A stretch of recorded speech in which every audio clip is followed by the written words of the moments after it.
Company is kind of a popular game, so I decided to make Lethal Company, but with bananas as the only loot. Really, I just wanted to see if I could make Lethal Company even more fun than it already is. And apparently, more fun means turning every single piece of loot into bananas. Peak game design, I know, plus a few small changes. For one, I made a single player because I haven't built a co-op game yet, and I didn't want to delete another game this week. Maybe I'll add it later, most likely never. And instead of building an entire facility like in Lethal Company, I set the game in a shipyard because it was easier, and honestly, it just made sense for a game about bananas. Like if you saw a crate full of bananas in a random factory building, you'd be confused, but in a shipyard, it's completely normal. World building, right? I started by building a shipping yard with a little procedural generation code, and at first it was just a bunch of random cubes scattered around the map. But then I googled a real shipyard and realized they don't look like mine at all, because they have these giant stacks of crates neatly arranged in rows looking like massive Lego bricks set up by cranes or something. Being a crane operator must be a fun job, but for my game I had to manually stack the cubes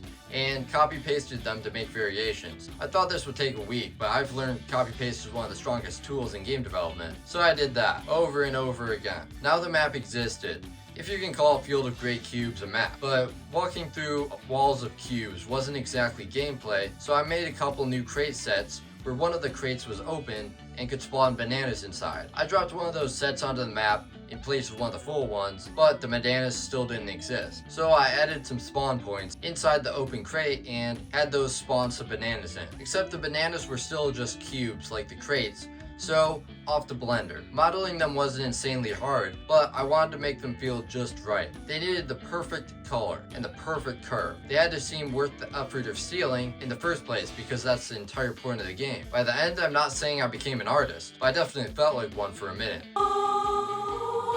Now for the hard part, the enemy.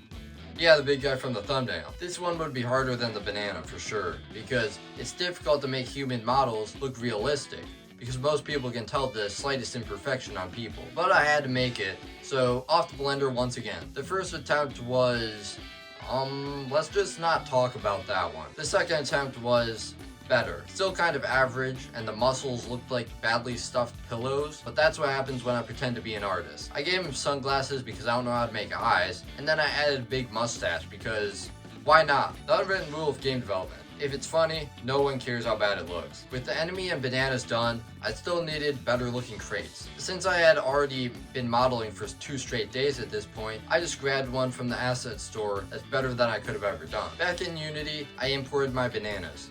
Pun intended. Get it? Shipping crates, importing bananas, doesn't matter. Then I replaced the banana cubes with my models so they appeared in the game. But there's still nothing that counted how many bananas the player picked up. So I tossed it on a user interface, and there, now it counts every banana. Back to the crates though, let's just say they were a lot harder than the first time. First I had to size them perfectly, then replace every single crate in every single set, then recolor each one at a time. Yeah, that was hard. But wait, I forgot about the open crates. Time to do the exact same thing all over again.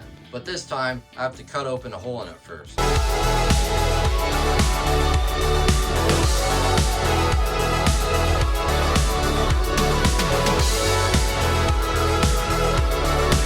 Eventually I finished, but I still had no endgame or enemy. So I grabbed a random van from the asset store, apparently from Ukraine I guessed, and threw it onto the map, and put a little box around it, so when you walk into it, it triggers a you win ending. Then I added a simple end screen that shows how many bananas you collected in total. Then I unleashed the banana guard. At least that's what I'm calling him. He actually looks pretty cool in game. Which to choose though?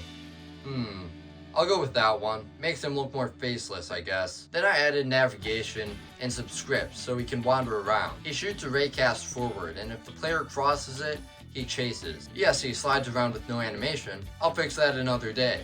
Or not, because sliding still counts as moving, right? He works though, and he's a little scary. Something about a muscular, mustached man silently gliding towards you in the fog really hits different. Speaking of fog, I added some to hide the giant empty void that's all around the map, and to make everything feel a little more mysterious. At this point, the player still has to navigate around about 100 crate stacks to find the one with the bananas inside. Believe me, it takes some time to find if the crate spawns all the way across the map. So I could make it easier to navigate, maybe even add a map, and obviously give the big guy some animations. Also, there are still some problems here and there, but that will all be fixed and finished up later. Probably. Right now though, the game works, basically. Just don't spawn 1,000 bananas at once. So, here's the game I've got.